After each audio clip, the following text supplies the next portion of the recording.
ثم جعلناك على شريعة من الأمر فاتبعها ولا تتبع أهواء الذين لا يعلمون. Mohon nasihatnya bagi saya yang sering masbuk ketika sholat. Ini penyakit ya, masbuk ketika sholat itu penyakit. Iya. Harus dia perbaiki dirinya, dia benahi. Jangan dianggap masalah biasa. Itu masalah serius itu. Orang kadang masbuk satu sholat saja dari para sahabat penyesalannya besar. Ini dia sudah ahli masbuk. Ya. Kalau mau cari si fulan gampang saja, lihat ke belakang, di belakang dia pasti sholat. Ya itu ahli masbuk namanya. Jelas ya? Nah, itu masalah bagi seorang. Jangan dibiarkan seperti itu. Dalam hadits Abu Sa'id Al-Khudri, riwayat Muslim, Rasulullah sallallahu alaihi wasallam bersabda, "La yazalu qaumun yata'akhkharuna hatta yu'akhkhirahumullah." Terus menerus satu kaum itu mengakhirkan sholatnya sampai Allah mengakhirkan mereka. Ya gara-gara dia masbuk terus mengakhirkan sholat terlambat, akhirnya Allah buat terlambat seluruh urusannya di perkara dunianya. Iya, dia ngurus sesuatu terlambat berhasilnya, mencari jodoh terlambat dapatnya, ada pekerjaan terlambat dia mendapatkannya. Mungkin saja dalam belajar menuntut ilmu dia banyak dilambatkan di dalam ilmu. Dan tidak jaga masalah sholat, apalagi penuntut ilmu sering terlambat. Iya. Itu harusnya diperhatikan, itu masalah serius.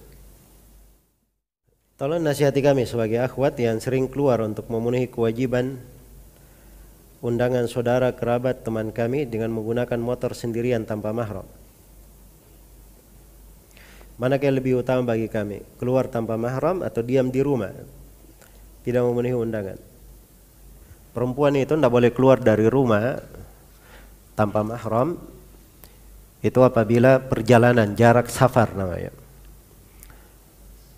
Kalau musafir dia harus keluar dengan mahram. La tusafirul mar'atu tu'minu billahi wal yawmil akhir illa wa ma'aha dzu mahram.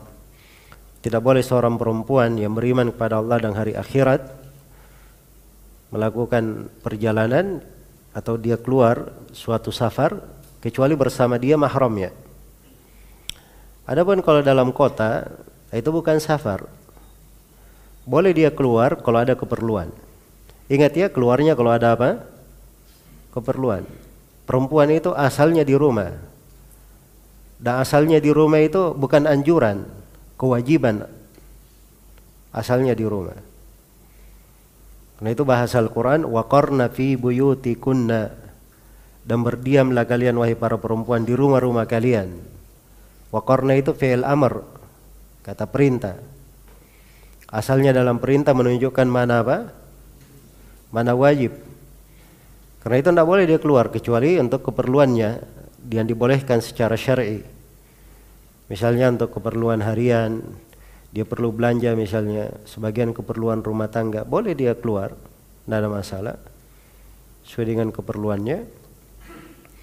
Atau misalnya dia ingin mengunjungi saudaranya, boleh saja. Itu kan dari hal menyambung silaturahmi, nggak ada masalah. Tapi kalau keluarnya itu dengan berkendaraan pakai motor, nah ini lain lagi masalahnya. Kalau dia bawa motor sendiri, iya, perempuan itu tidak diciptakan untuk itu. Dan dia mengendarai motor,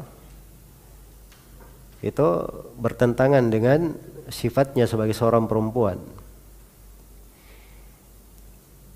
Makanya kalau dia keluar pakai motor itu di kondisi yang merupakan kewajibannya saja. Misalnya dia bekerja, atau dia menuntut ilmu, atau dia hadir acara walimah nikah. Walimah nikah wajib dipenuhi. Adapun cuma undangan selain daripada itu tidak mesti dia datang. Iya. Apalagi kalau keluarnya dia itu akan membawa bahaya untuk dirinya. Ini sekarang repot ya, banyak perempuan kalau berada di rumahnya tidak tenang. Dia tenang kalau dia keluar. Iya. Dan ini tidak benar ya, harus dirubah hal yang seperti itu. Semoga Allah memberi taufik kepada semuanya. Bagaimana hukum memakai sajadah yang ukurannya kecil? Nggak ada masalah ya, sajadah khusus untuk kepala saya. Itu tidak ada masalah. Iya. Dari hal yang unik yang pernah saya lihat dari para masyayikh, ya saya pernah mengunjungi rumah Syekh Muhammad Jamil Zainu rahimahullahu taala di Mekah. Waktu itu menjelang sholat subuh, kita tunggu beliau dari rumahnya keluar. Beliau keluar, beliau bawa maf gitu berwarna tapi polos warnanya polos. Ya, pikiran saya beliau bawa maf ini mungkin dalamnya ada buku apa begitu untuk mengajar. Beliau sudah sangat tua, tapi masya Allah begitu jalan, ya lewati pertokohan, beliau bilang ini pasar, terhitung pasar. Kalian hafal doa masuk pasar? Nah, diingatkan doa masuk pasar. Setelah itu masuk ke masjid. Ya. Waktu itu beliau tidak pakai kutrah yang biasa dipakai oleh orang-orang Saudi. Ya, kutrah ya namanya. Diletakkan di atas kepala. Beliau ya kayak kita saja secara umum pakai kopiah, terus tidak pakai kutrah. Ya. Beliau waktu itu bilang, kebetulan waktu itu saya pakai kutrah waktu itu. Ya. Nah saya kalau di Saudi saya gaya orang-orang Saudi umumnya supaya kelihatan tidak banyak beda sama orang. Ya. Maka mungkin beliau menyinggung saya. Jadi beliau sebut beliau tidak pakai kutrah karena di kutrah itu ada garis-garisnya kata beliau, itu bisa melalaikan orang dalam sholat. Nah, itu pandangan beliau rahimahullah. Setelah itu beliau cerita maf yang beliau bawa itu tadi. Kata beliau ini saya bawa ke masjid supaya saya letakkan di karpet. Di karpet itu ada corak-corak.